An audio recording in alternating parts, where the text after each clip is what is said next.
So I'm downtown Bremerton, right outside the Naval Shipyard. Behind me is a sail of a very famous submarine. Now, normally submarine sails aren't painted this way. They'd be too flashy. But that's her awards and that's her hull number. And as I recall, 683 is the Parche. Special projects boat. In front of me is the shipyard itself. But we've just come from the secret sourcing location, and we got talking to the gentleman who's running the sale, and it seems they're moving to New Zealand. And of course, I've been to Australia, but never New Zealand. But this is the downtown Bremerton area, and we picked up, I think it was 5 lots, some vintage comic books, some vintage card decks, some military books, and I'll show you those when we get back home. It's a beautiful day out today. I'll show you. Got to flip around here. Over here, this area is the entrance to the ferry system that runs over to Seattle. These ferries are double enders, a bridge at both ends of the ship. They can load and unload from either end. Normally they load at one end and they drive straight through and unload at the other. Makes them very convenient. But Rose is just looping around, so I'll walk back up the hill and she'll go ahead and pick me up.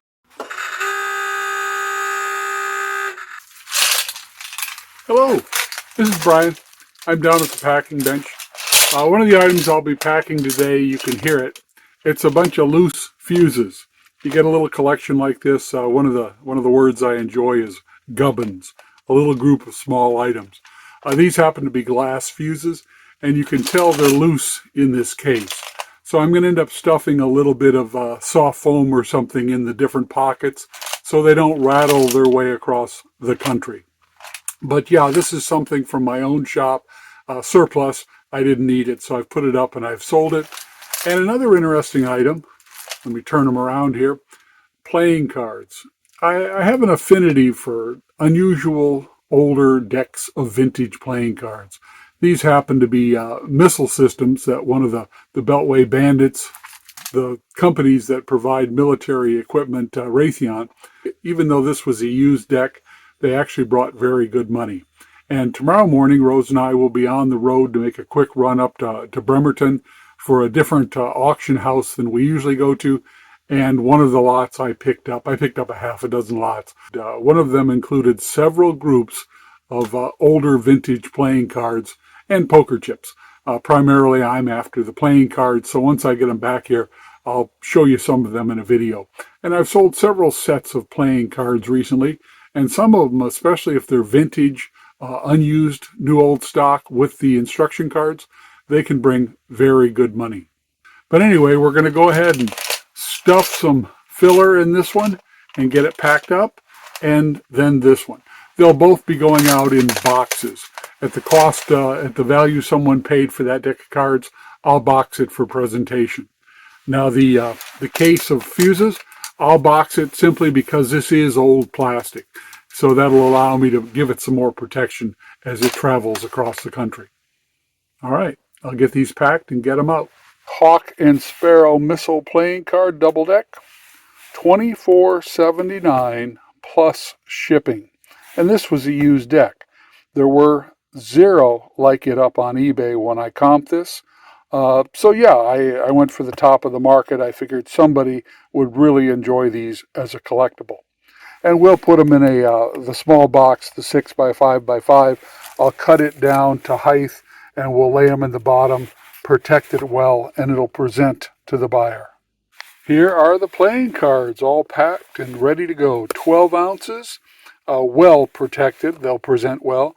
They're staying in Washington State, so they're only going as far as one of the suburbs of Seattle. So those are done. Now let's turn our attention.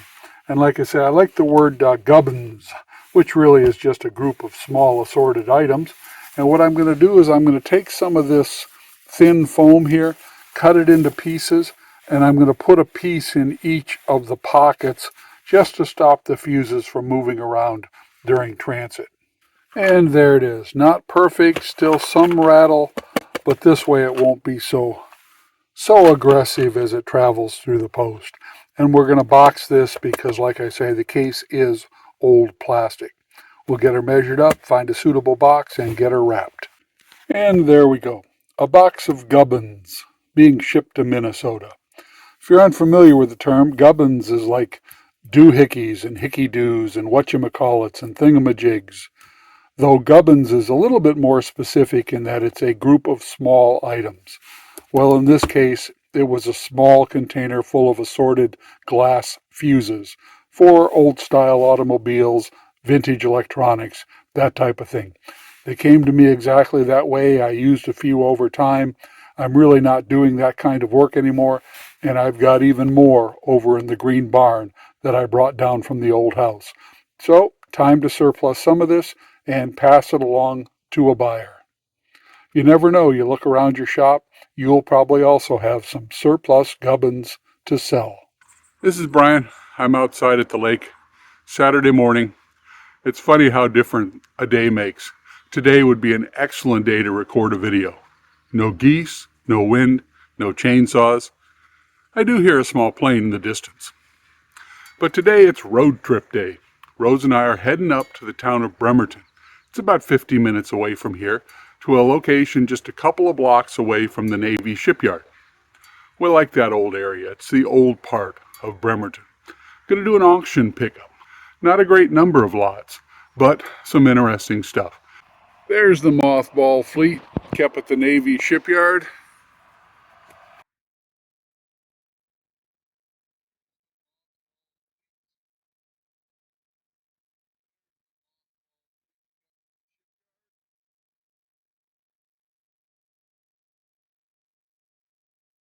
Our destination's not too far.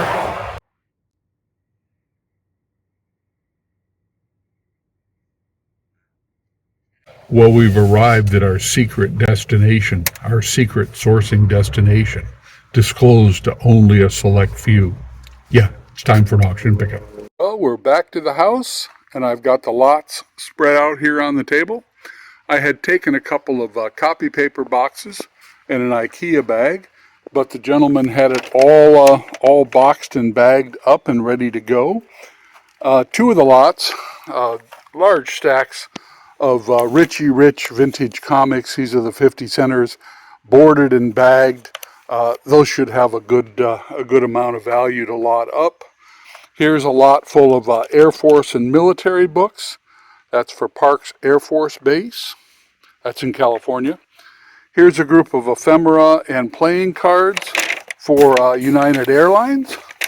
And the last lot, of course, is a big bag full of vintage card decks and poker chips. I'll show you the listing from the website, and that way it'll be spread out a little bit easier to see. But like I said, we didn't go for much, but had an enjoyable day out on a beautiful sunny day. This is the lot of poker cards or playing cards and poker chips that we picked up at the Bremerton auction yesterday. And these, of course, range from vintage to modern. These packs are fairly modern. See them here. These are still sealed. Here's some Marlboro cigarette cards. Slide it apart and see what we got. Okay, still sealed. That's good. This is obviously a used deck. Looks like an old Lincoln Continental.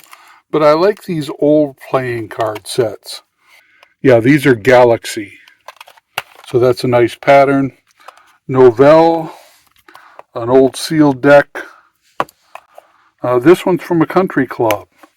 And over here, there's a brand I don't recognize, Stud with two jokers, poker size. And then, of course, old chip sets. This is one you don't see very often, chippa racks. These are plastic or Bakelite trays, 4 of them in the box. They hold the chips at an inclined angle for the game.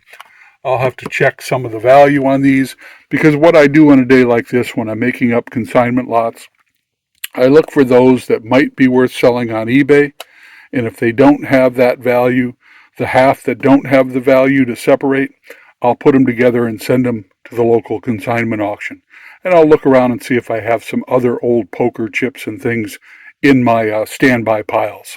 Now, when I'm processing a group like this, in addition to checking value, I will go ahead and look them over for markings. Here I took off a label. Here I took off a new label but left the old one. This label I will leave in place, and of course writing like this, there's not much I can do with it. So you've always got to evaluate, will you cause more damage taking off the price? And if it's an original old price tag from the original retail source, I tend to leave those because nobody's going to be surprised if something like this sold for, $279 30 years ago. So it's always an evaluation. How much effort to put in? What are the chances of damage it versus getting off a clean sticker? This one had a little gummy residue, so I put some soap on a rag and I wiped it down. And that will look better if this ends up going. Now what I might do with something like this, it's unlikely it'll have enough value of its own. It is a Hoyle deck, but I could put it with a book of Hoyle, or I could put it with a cribbage board, or I could put it in with chips. For instance, I could sell a rack like this, plus a deck of cards, plus a book on poker. And that's a good way to lot it up. And then there were some random loose chips. These, of course, to find out if they have value, they're not marked with a specific casino, but they're from a different deck. This one's 100 value. Over here you've got one that says Queen Forever, rock and roll. So that's probably a commemorative from the rock band. So a little Google imaging will find out whether some of these, sometimes the loose ones, have value in their own right. If not, they can be put into a junk drawer lot or just displayed like this, spread out, and can be offered on eBay. And here we can see some research on a double card deck. $18.99 free delivery, $13.20, wow, $22.60 in shipping. I don't know where those are coming from. Now this Naval playing card deck, interesting. These are very old and very worn, but we'll have to see whether they have a market. Found a few Naval decks, nothing like the Dancers. I'll have to actually have to confirm that it's a poker type deck, not a Pinnacle deck, because that brand made Pinnacle cards as well, but I'm not finding that pattern. Stud deck, interesting jokers. Never heard of this brand, so we'll have to do either a Google image or just type it into an eBay search. And here are the comps for the Stud brand. Our deck looks more like this one.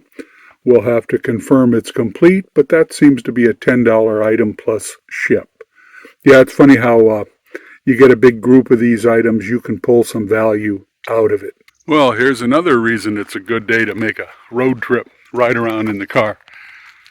Yesterday, Rose and I, we were moving planters and rocks. I was going to do this task when the tractor was down here to shift gravel, but it was a beautiful day yesterday, and I figured we could do these by hand because it needed to solve another problem. Rose, we leveled it over the culvert, Rose spread the bark, and all of a sudden, big trucks started thinking this was a parking lot. So they were rutting up her bark. So what we did is we shifted some of these big planters and a few rocks into line here, not too far from the curb, and that way they'll get the idea that this is not here for their parking convenience.